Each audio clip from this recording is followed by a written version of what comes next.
The description of motion of objects makes up a very important part of the description of the physical universe. Now, as we know, physics is a natural science that seeks to understand how the universe behaves. Mechanics, I'm sure you guys must have heard of the word mechanics, right? So mechanics is the area of physics that deals with the motion of bodies under the action of forces. Now, under mechanics, we have kinematics.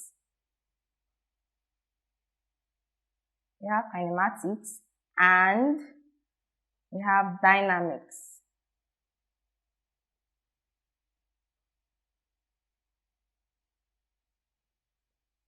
Okay, now kinematics describes the motion of objects without making reference to the cause of the motion of the object. Okay, Nnamdi, you're welcome. You're welcome. Then dynamics deals with the cause of the motion of the object. Take note, I said kinematics deals with the motion of objects without making reference to what causes that motion, while dynamics is concerned with what actually causes the motion, whether force or whatever, okay? But for this lesson, this class, we're going to talk about kinematics. Are you guys there? Okay, Jason. Okay, nice. Now, do you realize that with the description of the motion of an object at a given time, questions like, where is the object in the first place? How fast is this object moving? And in what direction? And also, we can ask ourselves, how is the motion changing? Okay? So we have quantities that describe the motion of these objects. We're going to define them one after the other. Okay? Now, we are all familiar with these quantities.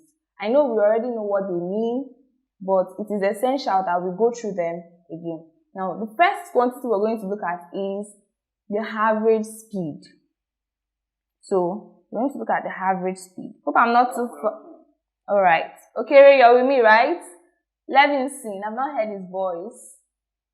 Miracle, I hope he's there. Okay, so now, average speed. Okay, from what we know, who can help us little and fast with what you understand by the term speed? I'm sure we know this already as science students. So who can help us with defining what speed is? Dilson, you're raising your hand. Yes. Okay, you can go on. Speed can simply be defined as the ratio, as the distance, ratio of distance covered by an object or a body over time. And it is a scalar quantity and unit is measured in meter per second. That's an exact description. Thank you very much, Jensen. Thank you very much.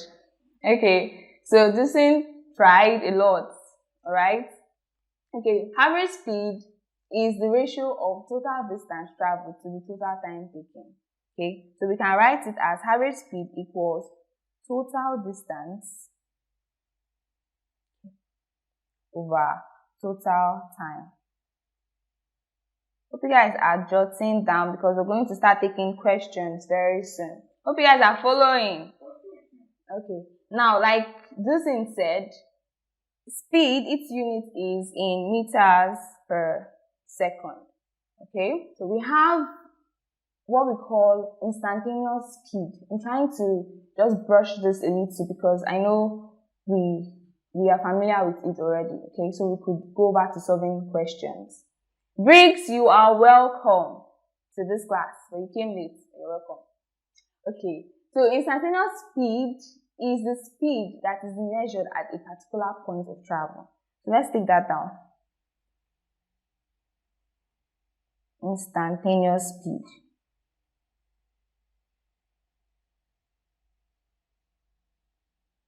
Okay, I said that instantaneous speed is the speed measured at a particular point of travel. Alright?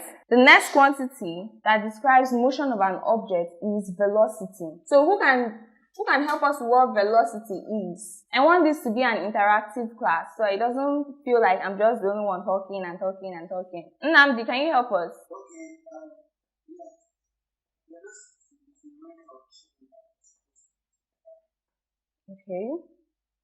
Okay, that's okay. He's right. Velocity is the rate of change of displacement with time. But before we talk about velocity, let's talk about displacement. Now, displacement is the change of the position or change in position of an object in a defined direction. Displacement is a vector quantity because it has a direction. And I'm sure my colleague taught you guys vector quantities and scalar quantities already. So velocity is the rate of change of displacement with time. Okay, now the difference between speed and velocity, if you take note, speed and velocity have the same units, right guys? Meter per second. I'm sure most of you must have been confused one way or the other. These two quantities are the same. But the only difference between both of them is that speed has no direction, but velocity does, alright? So I'm sure you know this now. Velocity is the rate of change of displacement. So we can put that as delta x over delta t. So if you open this up, you have the final point of the object minus the initial point of the object. The same thing, final point time of the object minus the initial time of the object. Okay, so that's that for velocity. Now, when the velocity of or the magnitude of the velocity of an object changes, okay, the body has either undergone acceleration or what we call retardation. Now, acceleration is the rate of change of velocity. Okay, now acceleration is given as, you know what acceleration is given as already, now change velocity, change in time. Okay, while retardation is the decrease in speed. Acceleration normally is just gaining speed. Alright, now we're going to take some questions on what we have defined so far. So let's say a particle has an average velocity of 108 km per hour. Guys, you need to follow me here now, okay? Now, the question says, how far does it travel in time interval of 1 minute? Are you guys with me? Okay, how far does it travel in time interval of 1 minute? Now, for us to solve this, we've defined what velocity is, we've defined what displacement is, we've defined speed, right? For us to solve this question, I'm sure most of you already started solving it in your head, right? So first of all, you need to convert the units to SI units. When you're given a question in physics, guys, always try to read through the question before jumping right into solving them, so that you can check if the units are actually correct or not, because if they are not, they can give you wrong answers. So first of all, we have to convert this kilometer per hour to the appropriate unit, which is meter per second. Okay, so how do we do this? This was why I introduced chain link conversion method from the onset. So for those that were not in class, that just joined us, please, you can follow me closely so you get it. Now, to convert this using chain link conversion method, you put down the given value, which is 108 km per hour. Okay, so this is per hour, 1 hour. Now, how many meters make 1 kilometer? We have 1000 meters. Okay, so we are putting the conversion factors as a ratio. Okay, so we can easily cancel out. And remember, I said whatever you have, try to make sure that whatever you have in your numerator corresponds to what you have in your denominator. That is the units now, so that you can easily cancel out and be left with the desired unit.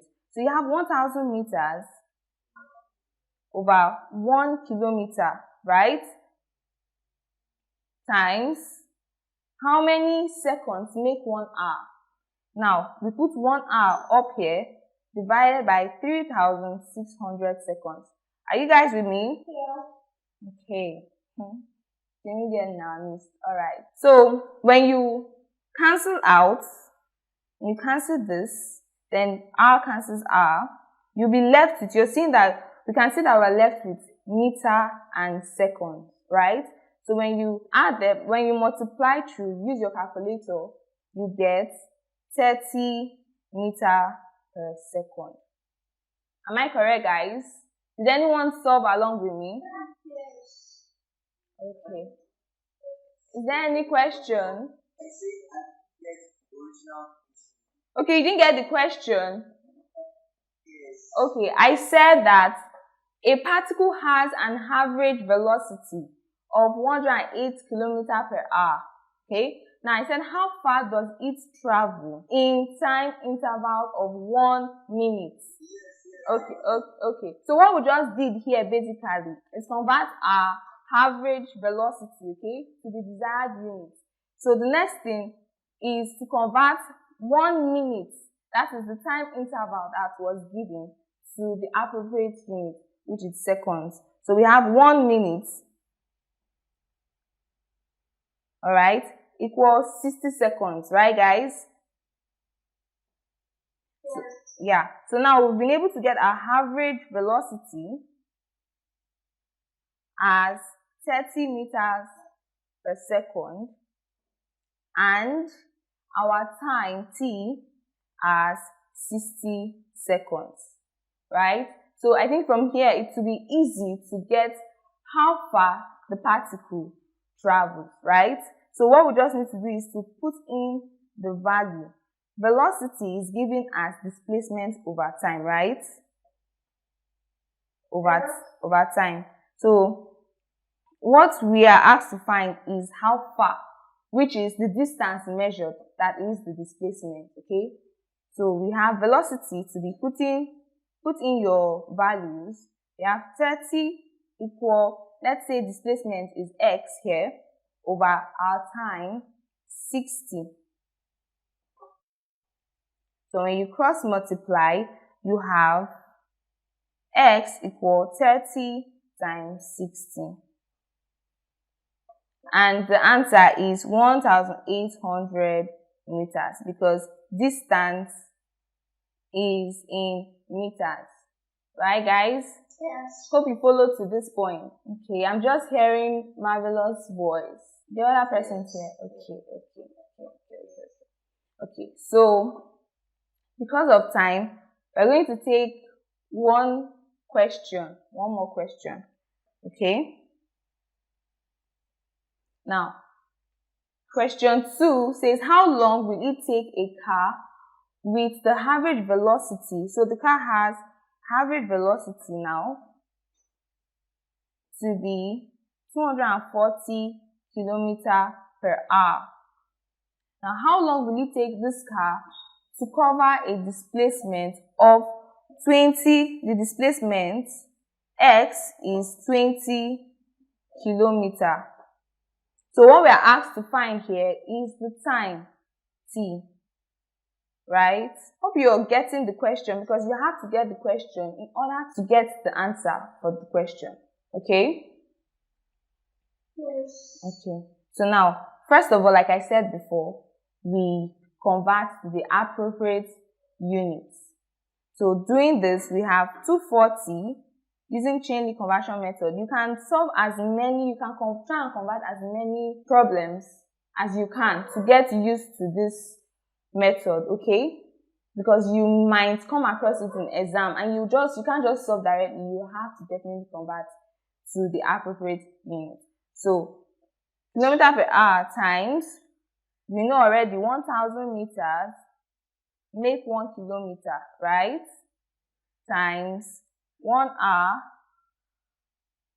makes 3,600 seconds. So let's just run through this. So when you do this, you have, hope you guys are calculating with me, 66.66 meters per second. Then we need to convert another number that is not in the appropriate unit, right?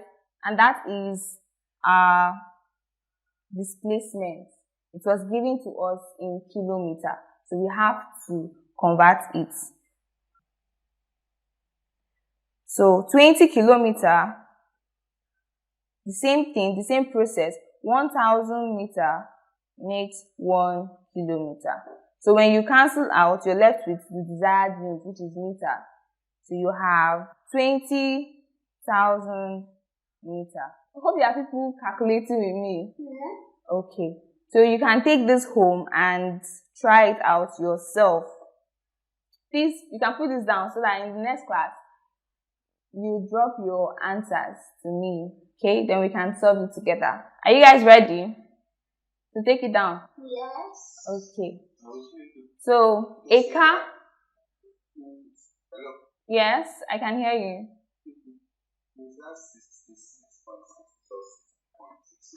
66.66 meter per second. Okay, thank you. Yeah, you're welcome. So please take this down. You can do it at your own leisure time, okay?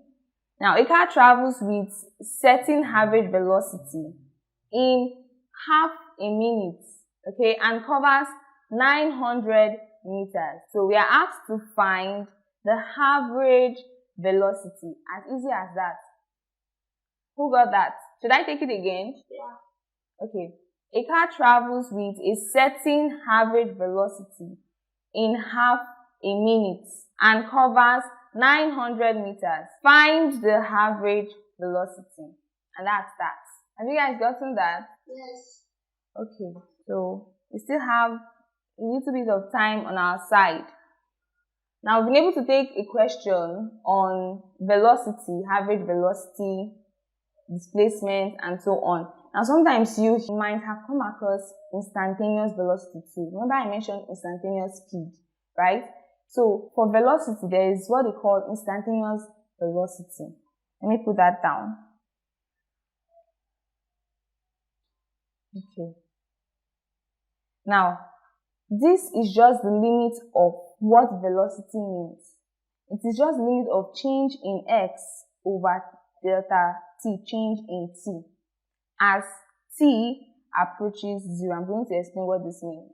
Okay? Now, in simple words, it is the velocity of an object, that is this instantaneous velocity, is the velocity of an object under motion at a specific point of time.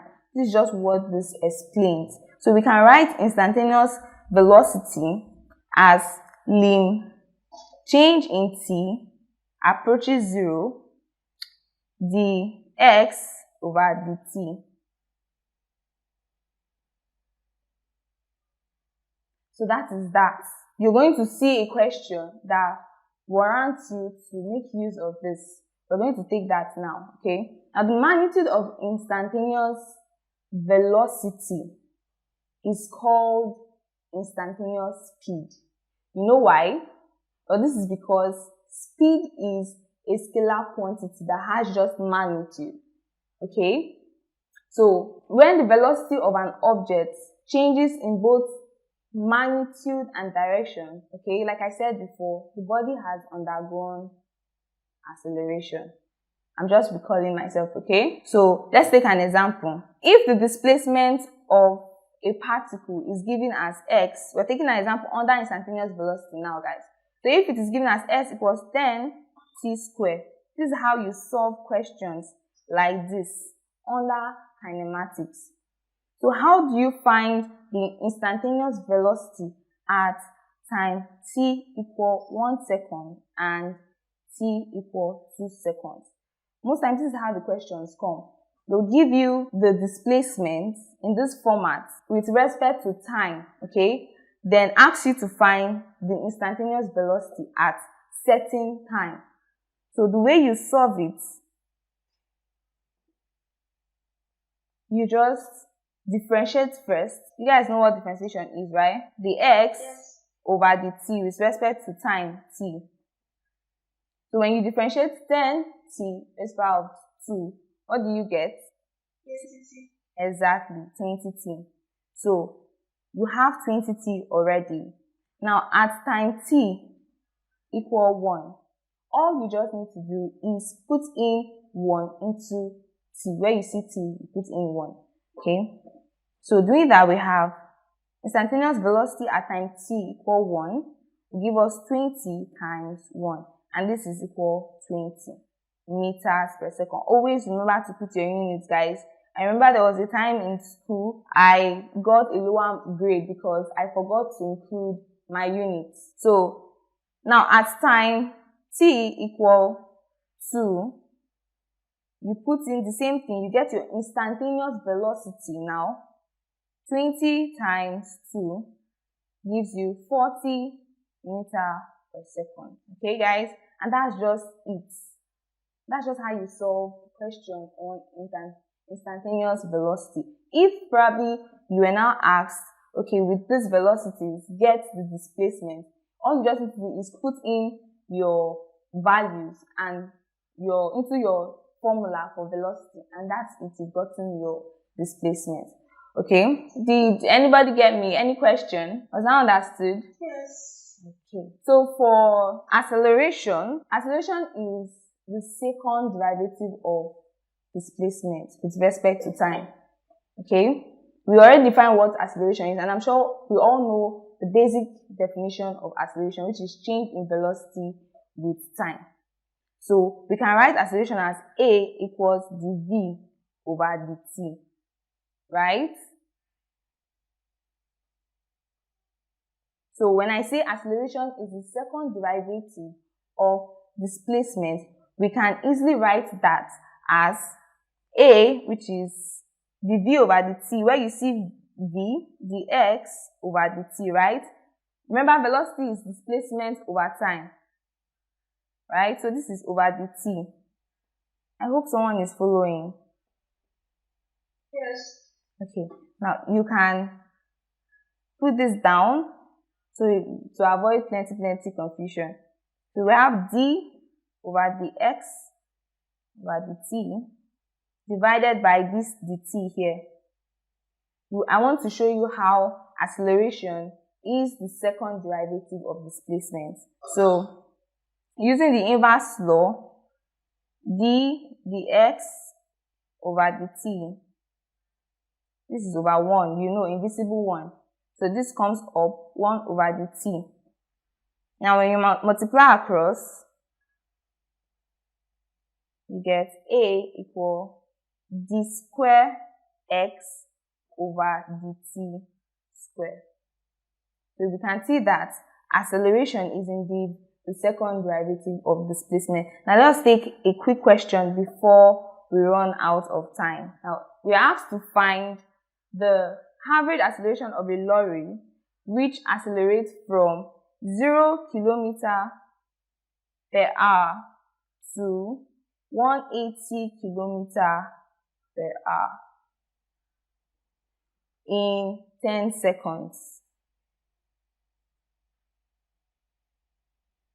Okay, in 10 seconds. I'm sure we can solve this, right? Okay, let's do that together. So now, first of all, we convert kilometer per hour to meter per second, right guys? Yes. Good, okay. Yes. So by now we should know how to do this. I don't know, someone should have come up with an answer already. But let's still do it together. You're still using chain link conversion method. Kilometer per hour, 1000 meter, make 1 kilometer. So multiply by 3600 seconds, make 1 hour. When you do this, you cancel hour. Oh, okay. Did anybody notice what just happened? Yes. What happened? What happened? The answer is 0. The answer is 0. No. The time is in seconds, so we need to convert. We are converting 180 kilometer per hour to meter per second. So something happened. 1 hour is supposed to be on top because I said the numerator and denominator is supposed to be the same, so you can easily cancel out. So this is supposed to be, we've been doing this a lot, we've been writing this a lot, and no one could detect what happened. So this is 1 hour over 3,600 seconds. So when you cancel out, you get 50 meters per second. Okay? So we've gotten our velocity. Our time is already in seconds, so we don't need to convert it, right? So if you put this into the formula of average acceleration, you get, if you try to convert 0 kilometer per hour, you will still get 0, right? So final velocity minus initial velocity over the time t. If you put in your values, you get 50 meters per second minus 0, right? Over the time, which is 10. So when you solve this, you get 50 over 10, which is equal 5 meter per second square. Meter per second square is the unit for acceleration. Is there any question? Marvelous. Can't see her. Justin. Okay. Jotam, are you there? Okay, I can see you. So we've been able to touch these quantities: velocity, acceleration, displacement, and so on, speed, and the rest, and we're able to give some calculations on them. Just in case, for those of us that didn't start the class with us, in case you have any question, you can ask. Okay, I want to drop some questions that we can do on our own time very fast. Okay, some conversion units from one unit to another. I know you can do this in split seconds, but just to keep ourselves busy. Okay, please take down, convert 2.35 meters. You need to do this so that you can be stronger in your conversion of units. So convert 2.35 meters to centimeter.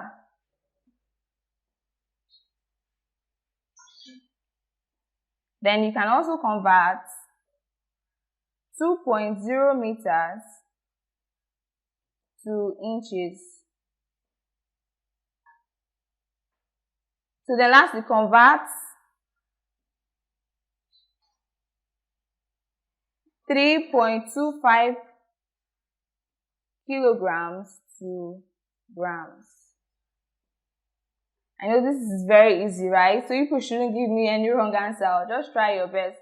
But in case you come across any problem along the way, you can always drop your questions. Okay? So for now, this brings us to the end of this lesson. We're going to continue from here in our next lesson, okay? Thank you very much. Alright, I hope to see you guys in the next lesson. Please, you guys should make sure you are there, because it's definitely going to help you a lot. And I hope you were able to pick one or two things from this lesson. Physics is a very interesting course, okay? You don't need to be scared of it or anything of that nature. So just do your best, keep practicing, solve more questions, okay? And before you know it, you'll be gurus in it. Alright, guys? So log in, always log into awoko.ng to see more offers, okay? It's really going to help you. And don't forget, don't come to class without inviting your friend. Alright? So thank you, guys. See you in the next lesson. Alright, bye. Thank you. Alright, bye.